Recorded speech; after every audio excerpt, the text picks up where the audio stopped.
Hello, everybody. Thank you so much for joining us today. I am very pleased to introduce Orson, and I don't know how to pronounce your last name. Shu, yes. Shu. All right, very good. Orson currently, so he is our combines HCI and machine learning, and works a lot in identifying trends. Sorry. And patterns in behavioral data. You have his bio, so I'm not going to read it, but I'll just mention some fun facts that I know about him. One is Orson's PhD is from University of Washington, where his co-advisors, Anin Dey and Jen Mankoff. Their advisor is Gregory Ebbout, who was on my dissertation committee when I was a junior.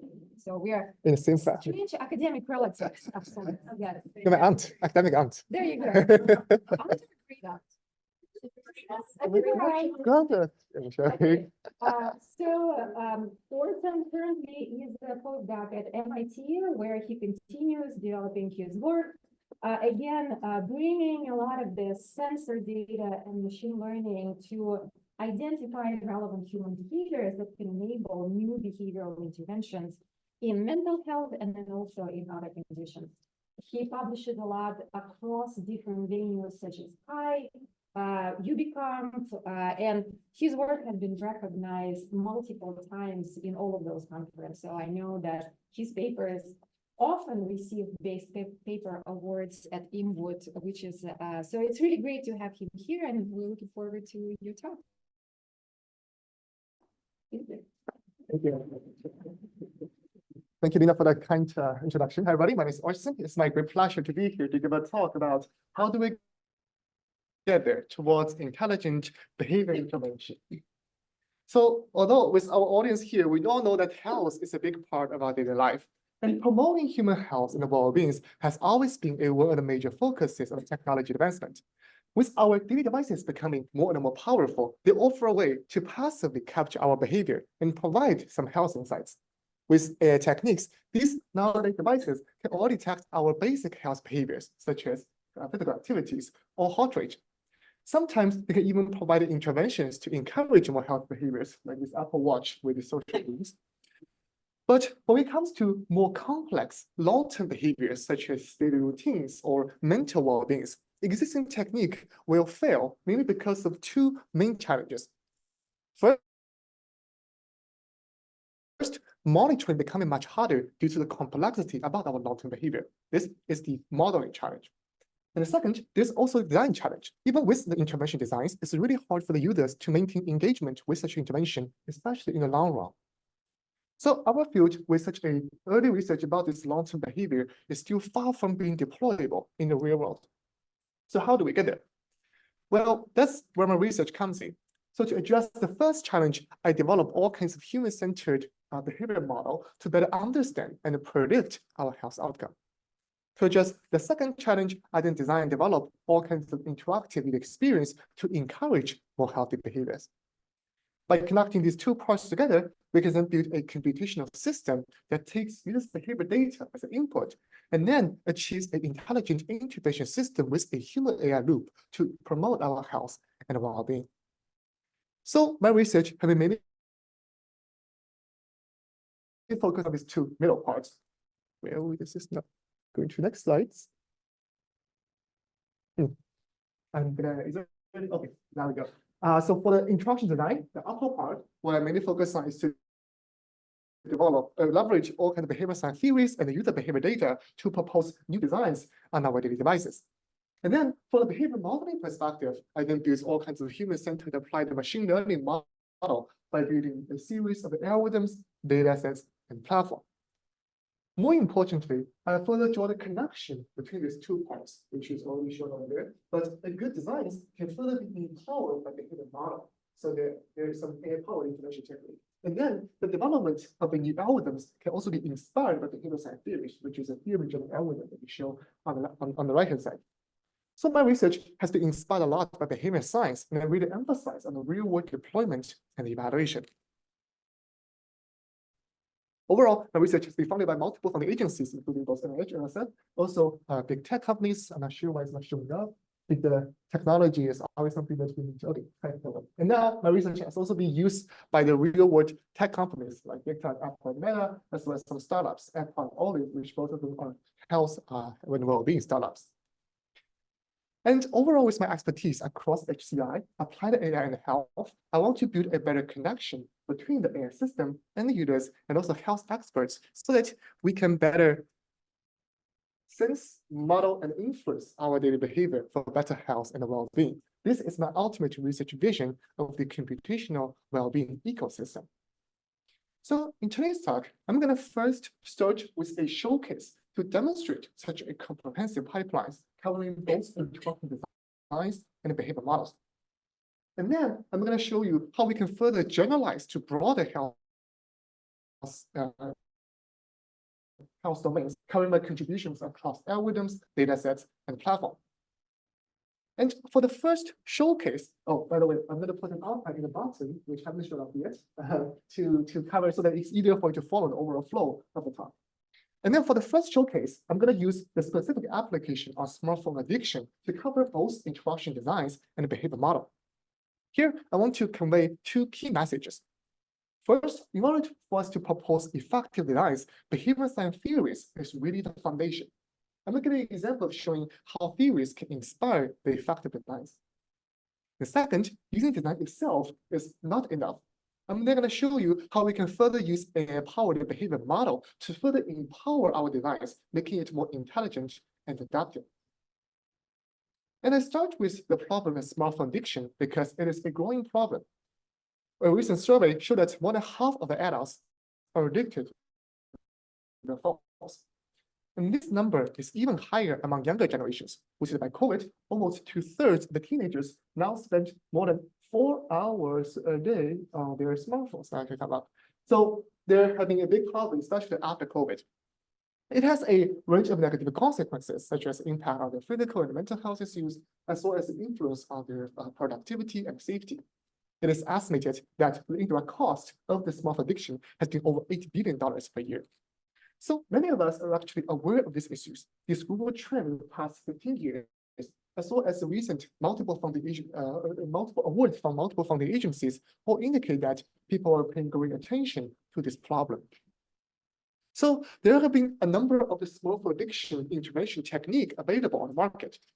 However, they are often all overly too restrictive, such as a hard blocking, like after using half an hour, you can no longer use it, just lock you out. Just not really useful because it's going to improve the impact usability and impact the overall user experience with the smartphone.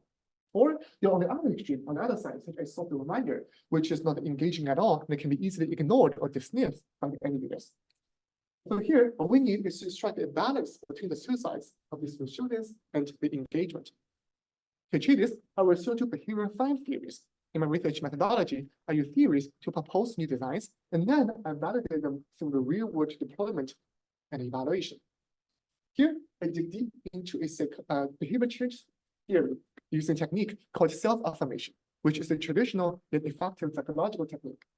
Self-affirmation states that reminding users about their internal values, goals, or identities can motivate them to maintain their self-integrity with those goals, which can lead, hopefully, to behavior change. For example, if a user believes that being healthy is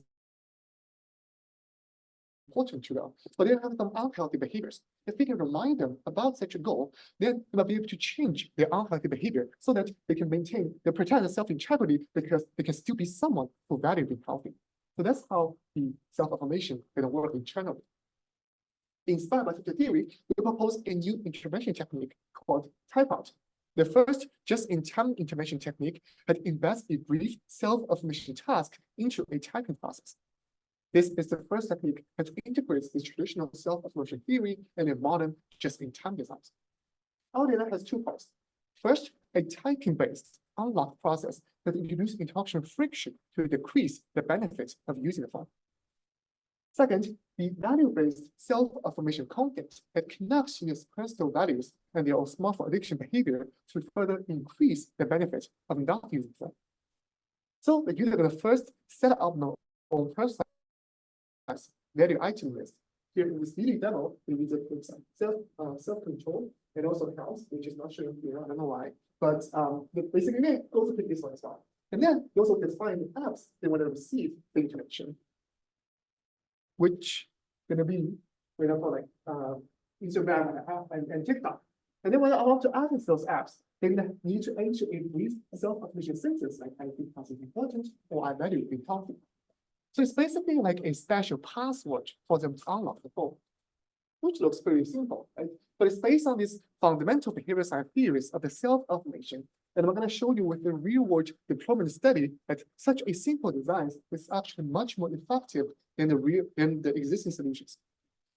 So I conducted a study with over 50 users in a 10-week period, where through working with medical schools and through the social media, we recruit over 50 young adults who have at least moderate to severe smartphone addiction, and also have this strong willingness to change their behavior.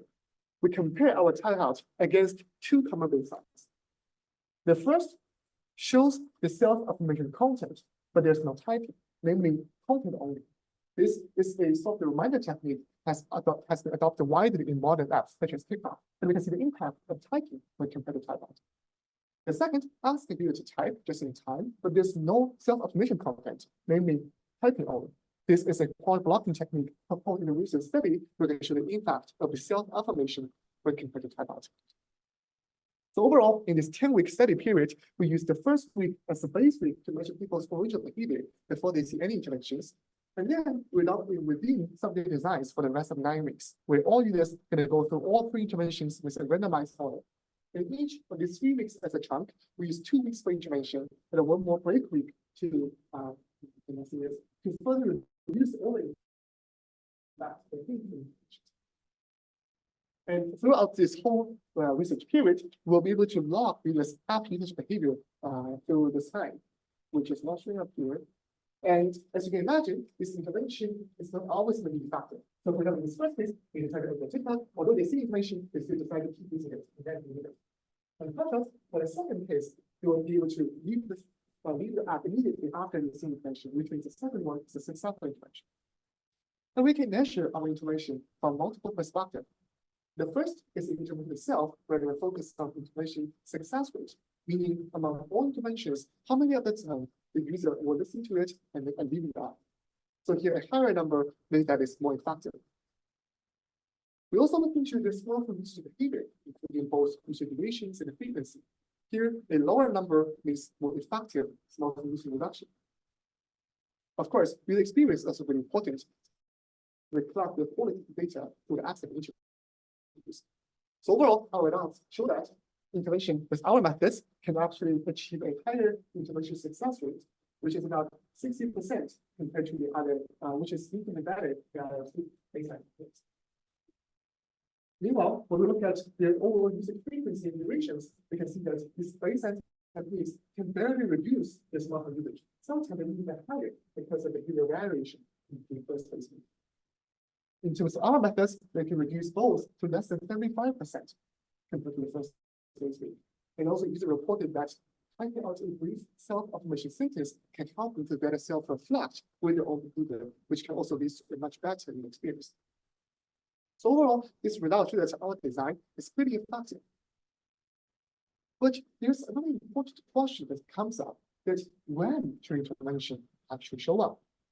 In our current designs, the intervention is going to pop up anytime user tries to enter the certain apps like TikTok, which is apparently not optimal because sometimes you need to take a break without entering the apps. Well, this leads to our vision of the just-in-time adapting intervention, also called the G-type, where intervention should adapt to this context with the locations, time, and other behaviors so that we can introduce the right intervention at the right time. Well, this is where a behavior model can come into play. Our design addresses a question about how to interview leaders, but it does answer the question about when to interview leaders. Here, we can further build an AI behavior model to further empower our designs. So a system can detect leaders' risk of behavior and only introduce intervention at the right moment. So to achieve this, we built a new system called time to stop to better connect the behavior model and the intervention device. I'm very proud of this work. If you're in the field, this is the first AI-powered intervention technique the smartphone. If you're not in the field, the main takeaway here is that it demonstrates how we can use an AI model to further empower our device and achieve this vision of the intelligent behavior information systems. This is also my first paper as senior last author with my amazing PhD student, Ariba Azikulova. So specifically, we send users behavior data from collected from a range of smartphone sensors to the backend, where the server can handle all the requests from all users using a querying system and then extract a range of behavior features, such as the screen usage patterns, typical activity patterns, etc. We then here train a personalized machine learning model to predict when the user is addicted to the phones. Here we first use supervised machine learning, so the labels were collected from user self-report together with the sensor data. We address a lot of challenge on the backend, on the aggregating challenge to achieve this machine learning model that can react in the real time, so that the intervention can be introduced every a few seconds after you initiate the app usage. The intervention can only pop up when the system detects that the user is addicted to the phones. But that is still not the end of the story. The user behavior is always changing. For example, for young adults who is a college student, they can enter a busy period of preparing for their finals. So their behavior pattern can be very different, and a static machine learning model cannot always work robustly over time. So to address this challenge, we first use a human AI loop.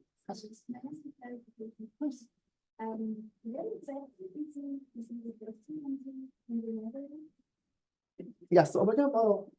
This model we're trying to build is a binary classification model. The model is trying to predict, given the current user behaviors, whether it is a addictive phone usage or it's a general phone usage. It's supervised machine learning model. We used, first of all, there's, as I assume in the next slide, we'll introduce, we're going to conduct a longitudinal study. For the first 2 weeks, we can collect labels. So every time they after using a phone or during their usage, there can be some random kind of like a dialog box in the pop-up asking whether you are actually, like, based on your self-reflect, are you thinking you're overusing it or not at this particular moment? So we can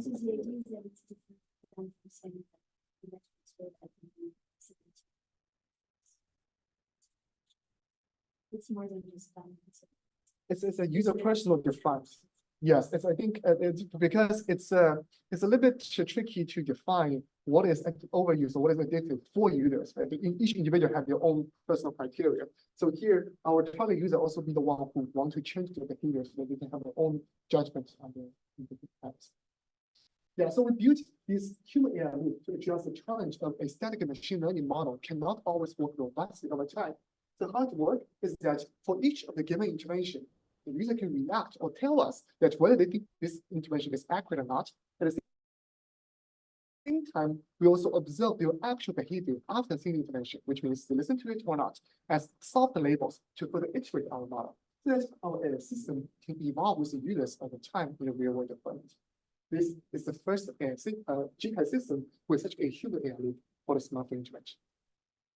So for the evaluation, we conduct another 8-week study with over 70 users, where the first week is on this question about collecting. We're using the first 2 weeks for data collection. So the user can label all their basically all the system smartphone usage. And then we compare our technique against 2 baselines for the rest of the 6 weeks. The first is a simple probability-based version, where the intervention is going to pop up with a random chance based on each individual's first 2 weeks of data.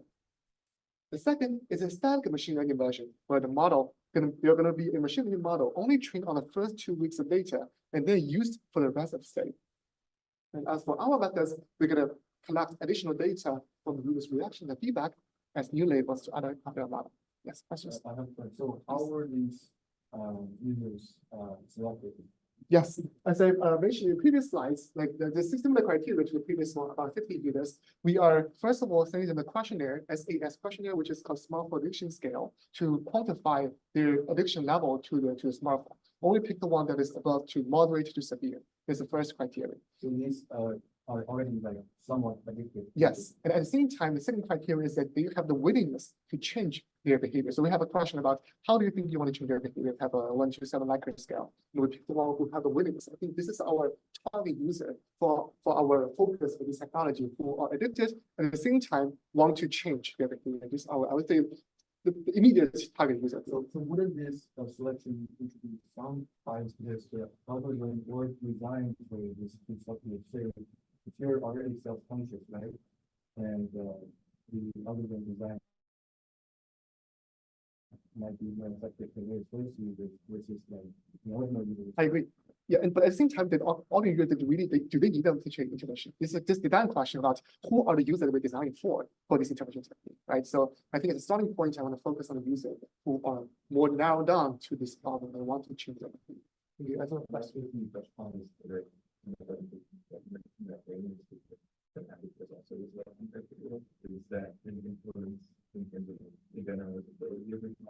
That's a good point. Yeah. They're also quite them. I agree. I do think that could potentially introduce some bias into the model. And currently, I think this study is more about a starting point to evaluate whether such a pipeline is possible or not, or effective or not. In the future, we definitely think about including the user who are unwilling, but that can also require maybe a different type of designs that is a little bit more on the restrictive side to control constraint areas. So like your intervention. I think Willingness. I think that will be some of the future direction. We take that into account in the design space. Yeah. So with the three groups, the comparison of the first group can show the effect of machine learning, and the comparison of the last group can show the effect of the model adaptivity. When we look at the overall results, there are two main takeaways. First, we compare the first two bars, adding machine learning is indeed helpful. But more importantly, adding adaptivity, the green bars can further significantly improve the overall intervention success rate. When we look at change over time in the real-world deployment, we can further see that our adaptive methods, which is the green line, have a clear increasing trend, which indicates the power of the model adaptivity as it collects more data from users. Okay, so now we're going to interact with a behavior model, but it's still a black box, which means it's not transparent and make it hard for the users to build trust with such a system. To address this challenge, we further add another piece. We implemented an explanation component where I expect to interface to show up in a few seconds that whenever user intervention pop up, user can see a high level feature category explanations about the reason behind this intervention. So for example, in this case, this icon or analytic of the smartphone usage pattern, the time of the day are the reason for intervention. If a user is interested, they can click on these icons to see more feature level details. So that the overall idea is to use these explanations to help them to better self-reflect on their own behaviors. Yes, those lines are they look kind of noise free. And we only have 71 users. How do you get a noise free line? Oh, this is more about after regression. It's very this error bar. It's a result after regression. The error bar is actually pretty high because of the individual variance. But overall, on the average level, we can see that this adding explanations, which is in blue color, we can further see that adding explanations can further enhance the performance of our system. So overall, these results indicate that our explainable GTAN system is pretty effective in the real-world scenarios. So now just to give a quickly wrap up. Can you just further clarify a little bit the difference method and also what's the y-axis? Y-axis is the normalized intervention success rate. So you can think about intervention success rate is previous. I just mentioned the previous part of the talk is like among all interventions, how many times you're going to listen to it and adopt it, like basically how many times you listen to the intervention, or you would accept the intervention, because sometimes you just ignore the intervention. So a higher intervention success rate means that's more effective. And here by normalized ones, we are normalized against the randomized learning. So and everyone with a full result is 1.0, and this is one a little bit higher because the machine learning is pretty effective at the beginning, but later that's difference. So that's why. Because individual are going to have very different, so they have to normalize against each one's own behavior reactions based on the first baseline technique. Any other questions? So what is the difference between probability-based study and that? Let me go back to a few slides earlier. So here, what we're trying to compare is this probability is just a information pop up as a random checks. Second one, train a machine learning model of 2 weeks of data used for the rest of the study. Then a different method is a whole pipeline just introduced. Yes, but frequency. This is based on frequency. Like there's like I think based on individuals, some people pop up as 80%, some people pop up as 20%, because based on their labels, we can know how on average how many times they're addicted to the phones.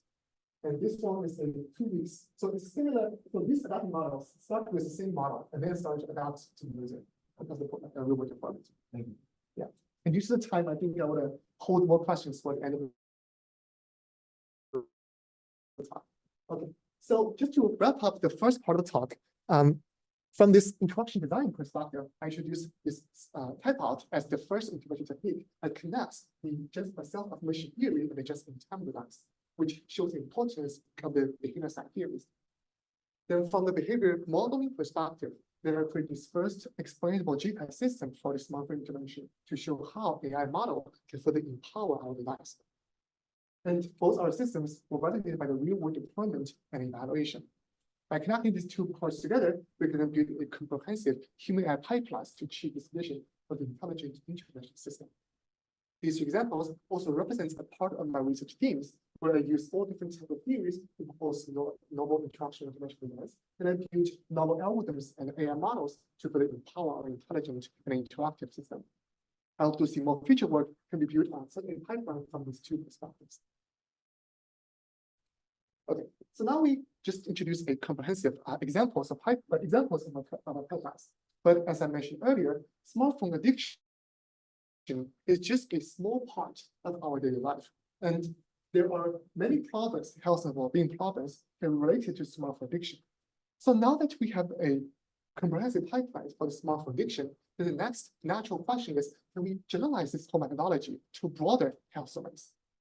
So in the second half of the talk, I'm going to introduce my work toward this goal. I'm going to maybe focus on behavior modeling and trying to cover my contributions across algorithms, datasets, and the platform. I'm going to introduce to this problem how I can contribute from the HCI perspective. I better connect HCI, machine learning, and health community. Here, the highlight our work has won the Best Paper Award at the UBCOM 2023, together with hundreds of downloads, make it top stars. As I show you very soon in the next few slides, modeling or predicting high-stake health problems like depression, such as mental health issues, is a very challenging task. The reason we won this award is not because that we have fully addressed it, but because our contributions across datasets, algorithms, and platform have provided a better setup for the community to move towards the goal of the generalizable and deployable behavior modeling. We, as a whole community, need to join our force and move together. And I hope at the end of this part of the talk, I can convince you that this is an important and valuable problem to tackle, and I would call for attention and collaborations with experts from different fields.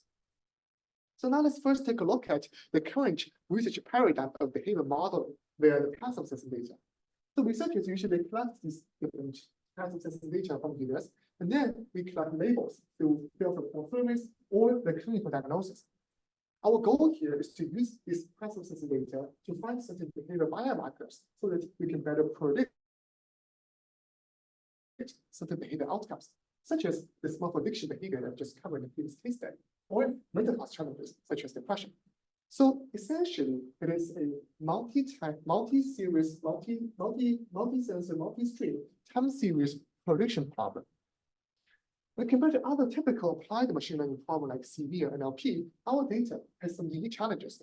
First, our data is collected from a wide range of diverse different sensors with heterogeneity, and there is a very long sequence. And the data itself is often missing due to all kinds of software and hardware issues in real-world deployment. Moreover, our labels are often very sparse, especially when we talk about problems like mental health, and we cannot collect mental health labels too frequently as it will impact its accuracy due to its nature.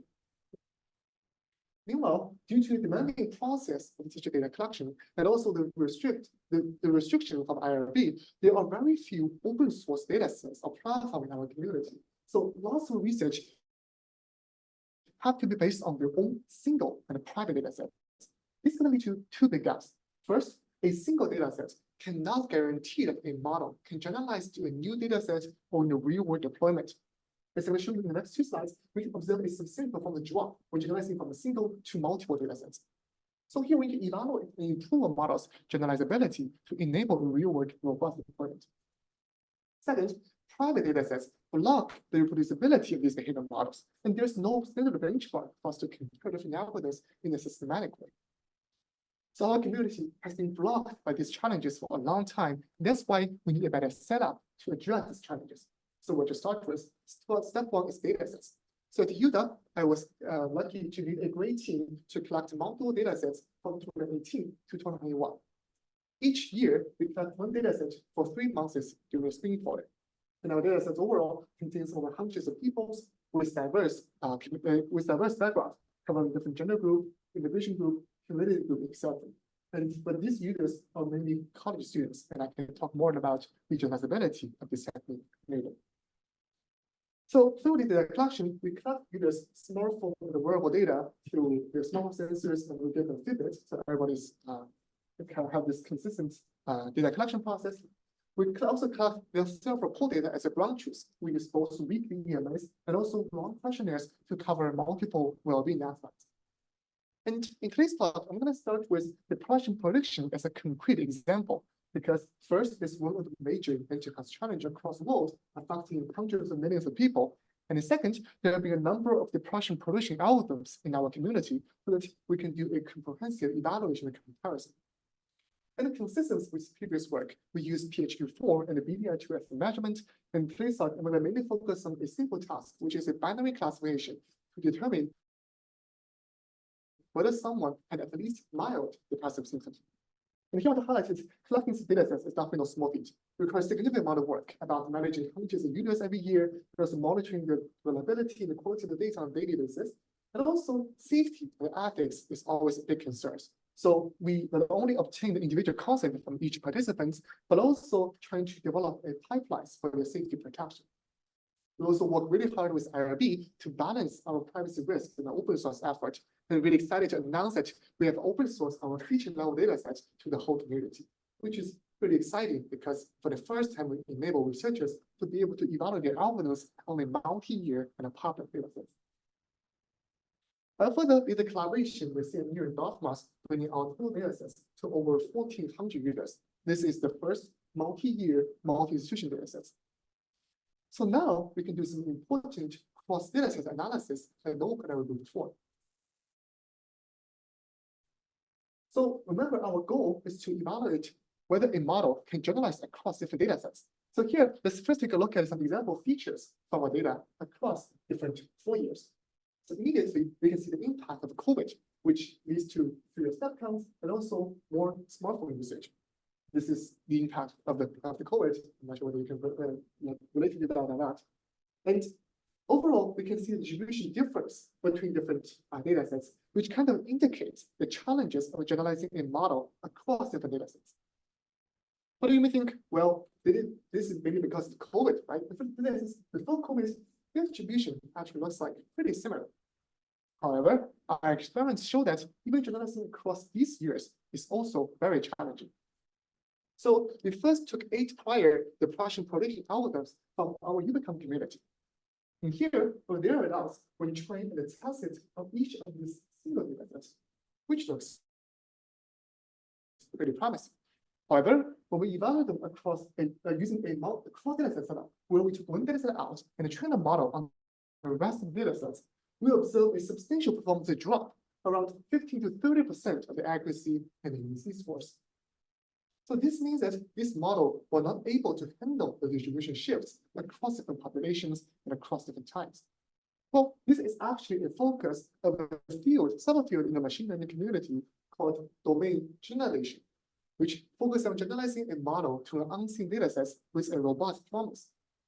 Exactly what we need. So we borrowed from the implemented 8 algorithms to cover 4 different categories and to 50 models. But unfortunately, none of them work well. If we zoom in here a little bit, for this binary classification task, these models were barely better than a random guess, which is 50% at the baseline. So this means that predicting depression across different datasets using this classification data is a very challenging task. So let's pause here and think a little bit deeper on this. Let's first ask, is that even possible for us to build a generalizable behavior model that can work across different data sets to predict such complex behavior like depression? Well, individual behaviors are very different. So there's a perception about individual uniqueness and a conflict need for personalization. I've done some work on this direction as well. But here in today's talk, I want to argue that there's also a great potential for us to achieve the generalization. We're all humans. Although our behavior patterns can be vastly different, we all breathe, sleep, and have certain daily routines. And I believe that there's something that is common or general in our behavior data that can help us to learn more generalizable behavior model that can work across different data sets. Well, then the next question is, okay, assume that you're right, then how can we find such a common or general patterns in data? Well, this is where a behavior science can come into play and inspire designs and learning algorithms. That's how the human-centered perspective from HCI can further empower machine learning. Here, I dig deep into behavior science and I borrow insights called behavior continuity. Behavior continuity tells us our behavior data, such as our data screen usage report or heart rate sequence, all reflects our daily routines have certain temporal patterns. If we break this continuity, temporal continuity, and shuffle the order, the sequence will no longer make sense. For example, I will never go to right after sleep after the exercise. So this behavior data has this fundamental property of being continuous on the time sequence, which is a pretty generalizable or general human behavior nature. So if we can train a machine learning model to capture such a generalizability, then this model may be able to learn something that is generalizable across hopefully almost everybody that can improve performance of our main prediction task. With this intuition, we propose a new human-centered algorithms called reorder. So based on a time series deep learning model, reorder creates a new task.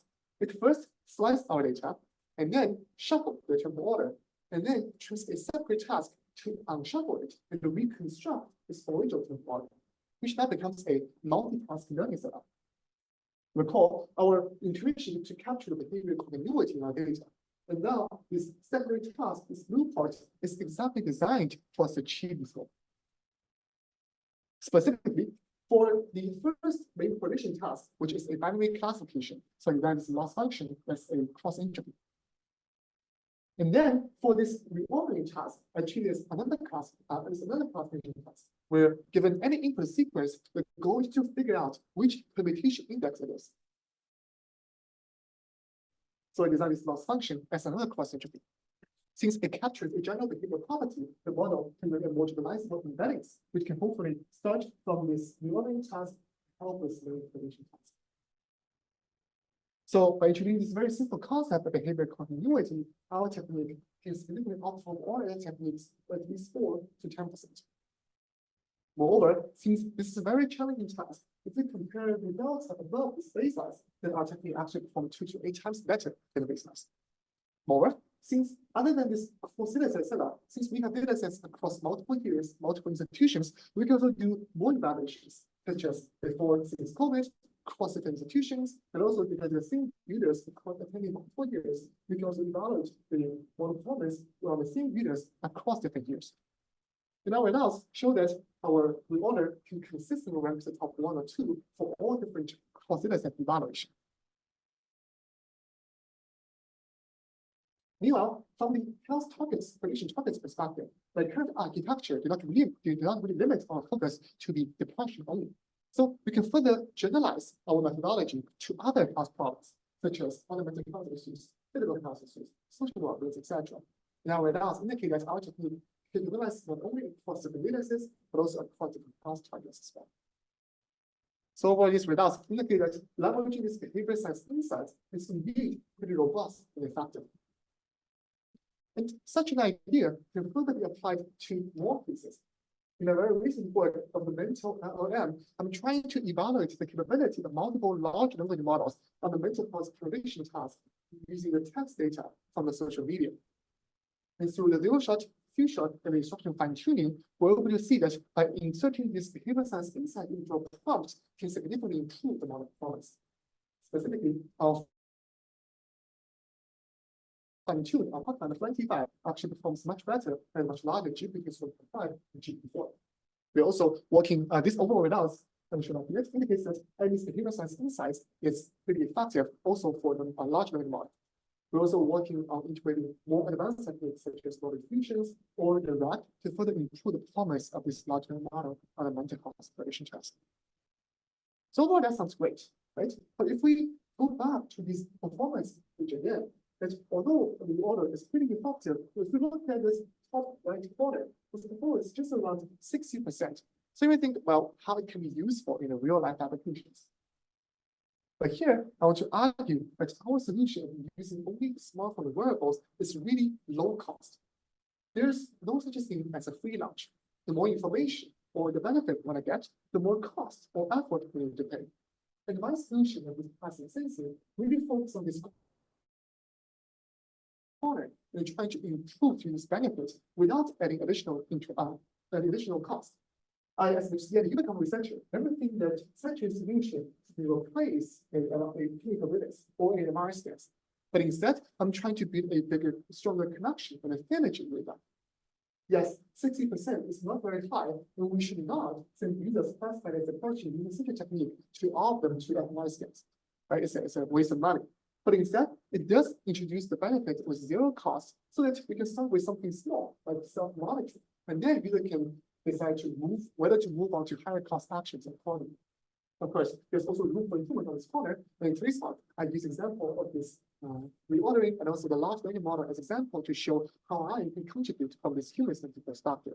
I would definitely love to work with others to further improve the performance in the future. To make such a collaboration easier, we further consolidate all the previous techniques I just mentioned and open source a benchmark platform called Global. It is a one-stop shop of rapid testing of over 25 ADCP technique, but also provides a template for the researchers to develop their own techniques. We modularize the whole process, and new algorithms just need to find how to process its features and how to train a machine learning model. With our extensive datasets, this platform must support systematic and reproducible evaluation. Our platform has got over 200 stars on GitHub, having datasets been downloaded over 500 times. Overall, it's really exciting to see how we can contribute and give back to the community. Okay, so now to quickly wrap up this part of the talk, my contributions. First is that collect and open source this first multi-year time series prediction of time series datasets and open source benchmark platform to advance our field of behavior modeling for the passive sensing data. And second, with the partial prediction as a concrete example, we the first time highlights the lack of ability in all the previous behavior models. And then we propose a new technique that's based on this behavior science insights to improve a model's generalizability. Our work has opened the doors for many future opportunities. For example, working with domain experts, we have been contributing to other fields that goes beyond HCI and the computer science. From the data perspective, as we just extend our study by 2 more years, and following our cohort effort, Dartmouth recently also decided to release the 4-year datasets as well. So I'm working on integrating 6 more year datasets into our platform, and love to see more future work to be built on top of our platform, and love to collaborate and contribute from my unique human-centered perspectives. All right, so now I have gone through the whole agenda. Let's have a very quick recap. In today's talk, my title starts with a question about how do we get it? And I use my work as an example of the small addiction to demonstrate a comprehensive pipeline to show a human reality. And then for the generalized to the broader households, with my current work on this generalizable and deployable behavior modeling, I'm halfway through of these pipelines towards the vision of an intelligent intervention technique, which can hopefully also point out several directions of future work. We're going to highlight 3 of them. First is how can we develop more reliable and trustworthy AI for the behavior intervention. Second is how can we better connections between the intervention and the behavior science. And third is how can we support not only end users, but also our domain experts like clinicians within our system. So let's start with the first one. Other than the generalizability I just mentioned in the real world deployment, there are other important challenges. Privacy is a big one. We need to raise our algorithms and adopt our concept of privacy by design. For example, when will the user be willing to share their data? And what if their data is not available to us? Here, I'm conducting a large-scale study to measure people's privacy valuations for different types of sensitive data. We'll develop a platform that enables users to manage their private data before sharing it to any third party. The next step is to revisit our algorithms and move towards more privacy-preserving techniques, such as federated learning, that can work across distributed mobile systems. Second, Fairness is always a big important topic, but understudied in our community. How can our behavior model work robustly across different subpopulation groups? If not, how can we mitigate the model bias?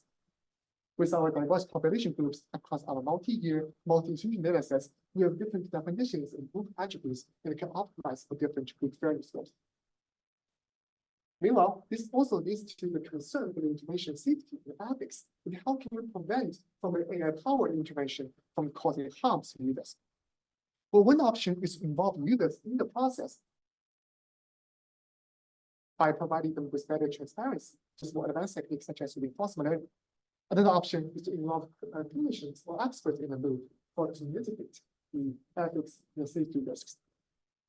Addressing these challenges is always important, especially for high-stake health problems.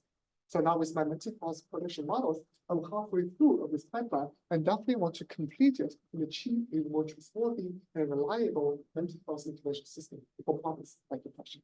To this end, I've just made 2 great proposals on this topic. One to limited neutral on the topic of transparent intervention system, and one to meta on the topic of the configurable and interpretable large language model.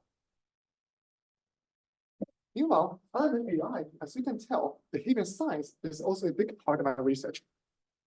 So I've usually set examples of how behavior science can empower my research. Other than examples on self-affirmation and behavior continuity, there are more behavior science theories we can borrow, such as go-theory theories, or therapeutic theories such as CBT. Behavioral theory is always important, especially when we're going to intervene for high-stake class problem. Meanwhile, me as an HCI researcher, not only I can get help from their community, I can also generate more insights and help with them.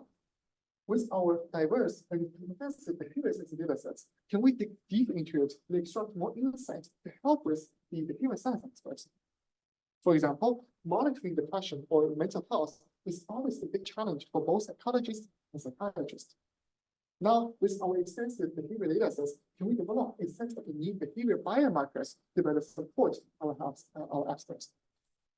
Other than the behavior level, there's also data from the cognitive level, such as the ideation detected through tweet text, or the FY scales, or the social interaction with other people. These are all important aspects, especially for things like mental health. Can we build a comprehensive data set and achieve the goal of the digital twin for both behavior science and health science? I would love to work with domain experts and really dive deep into these topics. Meanwhile, once we have these complete platforms on smartphone and wearables, we can also explore new problems on emerging platforms, such as AR/VR, IoT, robotics, etc. Also, we can go beyond mental health and talk about broader well-being domains, such as physical well-being and education. I've done some early work in introductions, but they're not integrated into a whole pipeline yet. So I hope to build on top of this one and build a stronger symbiosis between the intervention and the behavior science. And finally, so far, my talk has been really focused on the system and end users. When we talk about some problems like health, how can we miss our experts' perspective? How can we enable our AI system to better collaborate with and support our health experts? How can we dig deep into the data that collected outside the clinical settings and provide some actual medical insights? I mentioned the concerns in information safety and ethics. How can we build a system that with clinicians in the loop to better connect these 3 points? All of them are really exciting questions to explore. And during the postdoc at MIT, I've started to make initial explorations on the interactions. I'm working with clinicians from multiple hospitals and medical schools and trying to investigate different human-AI collaboration factors. With skin disease as a specific case study, clinicians will work with AI to make a diagnosis based on the skin image. And then following my emphasis on the real-world deployment, here I focus on 2 factors that has the potential to be deployed in the real-world medical system. The first factor is different type of AI explanations, where I compare against heat map-based information retrieval and also the explanations generated by large medical maps. The second factor is different human-AI collaboration protocols, comparing human-first versus AI-first attacks. We want to see how these different factors can influence people's decision-making accuracy and also the fairness across different stages. We're running a large-scale evaluation study with over 500 PCPs and also 300 MUs, preparing a submission to Nature Medicine. Meanwhile, on top of this work, I'm also writing a new blog proposal idea on the topic of deviation support tools for mental health experts. We're aiming for this target as a small data house that's sort of across the NIH as a starting point. And during the chat talk, I'm happy to dive into it and explain more details. But overall, with some past work and the future work of supporting both end users and domain experts, we can converge into an ultimate research vision of this computational well-being ecosystem, where AI and the users and our health experts can be connected together to better sense, model, and influence our daily behavior for better well-being. They involve a wide range of research questions across HCI, applied AI and health, and as someone who works on the intersection of all of them, I'm dedicated to achieving this vision. And finally, my research is impossible without collaboration. But here, the last slides, I'll take some time to thank my collaborators from both media and also industry, as well as the students I've mentored. I definitely look forward to building more future work, or to building more connections in my future career. For this, I'd like to end my talk. Thank you all for attention. I'm happy to answer any questions.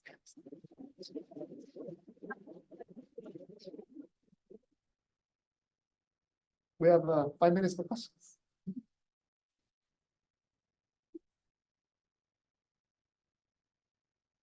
Okay, Sarah, you want to go first? Just say more about the behavior. There's some fear if it's actually, components or evidence from that theory that's informing the model, or if it's more kind of, are there actually assumptions from that theory that are informing the model? I think Sarah gave an example there, or are you actually learning based on kind of what that theory seems to say?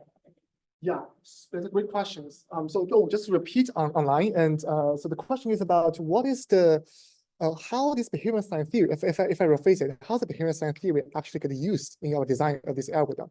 So I would say, first of all, this overall idea of behavior continuity, the way it applies our technique is actually very simple. Just one sentence is that our time series data is continuous.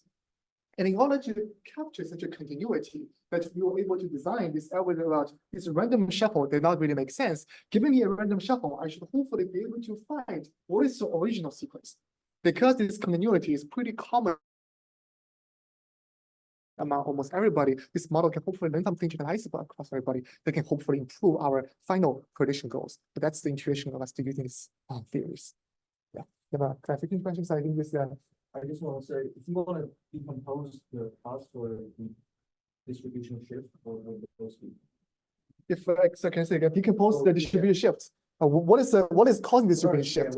Great question. So the question is, if we look at this figure, what is causing distribution shift? So aside from COVID, yeah. So there are, how can I say this? We're actually trying to quantify the maybe if I join to this slide, it'll be better.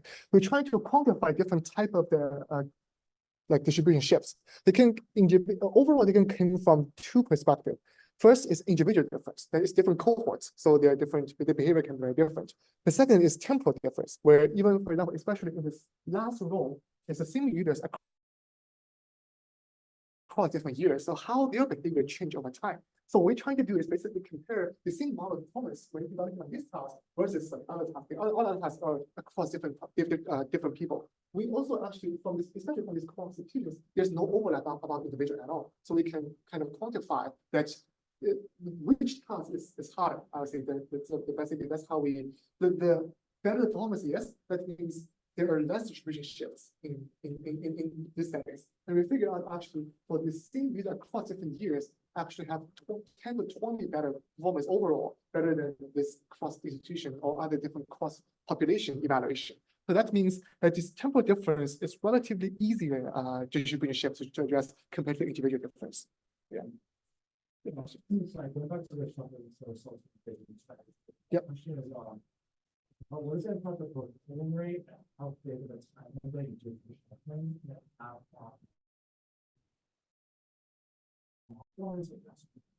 Can you address the first part other than window lens? and filling rate? I'm sorry about something like but I imagine that different devices will whole or sample at different rates. I see, gotcha. So the difference in terms of the device level difference, sensing, the basic sensing level difference, and also the hyperparameter of choosing this shuffling window is like how to determine these two hyperparameters. Like, I mean, the first one not really hyperparameters. So I can jump these slides first, and also the first question in terms of the device difference. So actually, as you can imagine, our users can include both Android users, iOS users. Those are completely two different operation systems. And even iOS might be more centralized, but for Android, there are different brands of different phones. What we're trying to do is we develop a comprehensive feature extraction framework that can handle all the different operation systems and map them into from the raw data to the feature level data. The feature level, for example, for GPS, it's not just the raw X and Y we feed into data. What we feed into it is like travel distance, location entropy. Those are the features extracted from this low-level sensor data so that we can standardize mapping them into the same feature space. That's hopefully answer your first question. Second question in terms of the Windows lens. So actually what we do here, what we do for this algorithm is the 3-day as unit as a window. The total length is about 4 weeks. So what we do is about 10 slides in total so that we can shuffle. And we play with different slides and windows. We play half day, 12 hours, 24 hours, 48 hours, 4 days a week. And empirically, this one works better. And I think there's some intuition behind it. If you look at on a weekly basis, then their behavior is more about repetitive and maybe shuffling does not really change a lot. And if we look at too narrow, then there's too much behavior variation into the data. So that calculating this continuity is actually too hard for the model to make on something useful. So this kind of like half a week kind of something can kind of hopefully can capture some of the behavior continuity over there. So that's, I think, our intuition for this. So continuing on this, thank you for that explanation. When you think about generalizing like conditional models, like some of the simple tasks are not at all grounded in theory, like just imputation and like the mask model or some sort or anything like that. I'm curious, have you tried other very simple tasks? I mean, it's not a simple task, but you know, that's not one that humans would think of. Yeah, so it's like I know specifically like the mask question. Yes. I guess I'm trying to get at was there value in having a simple task and that increased generalizability, which is a known-type conditional model, versus no, this one really was that. Yeah, that's a great question. The question is, did we, if I can rephrase it, can I say it as, did we try different pre-task task or kind of thing? Like, did that other ways, other than just do the shuffling? So yes, we did try actually the masking is actually the first idea we tried because this language model had this pre-training. Can we do something like that? And we do observe the improvement a little bit, but not as much as improvement in this one. So that's, I think we do not have a very strong insights because we also believe that one should work. Our intuition for that one is when you mask out a certain modality, certain data, that should be able to inferable from your other behavior pattern because you are human, behave as a comprehensive way. So different modalities should complement each other. So we think there should be something very generalizable, but it does learn something, but it's not as effective as this one. And in the future, I would not say that this is the only one that should work the best. We will definitely looking forward to see more theories we can borrow from to design better or combine multiple different pre-tests together to achieve a better performance. Hope that's a future work. We get a chance to explore yet. Can also take the. I think there are some hands up here. If we can, quick question, maybe last question. Yes, please. Go ahead. I was just wondering if I've done anything.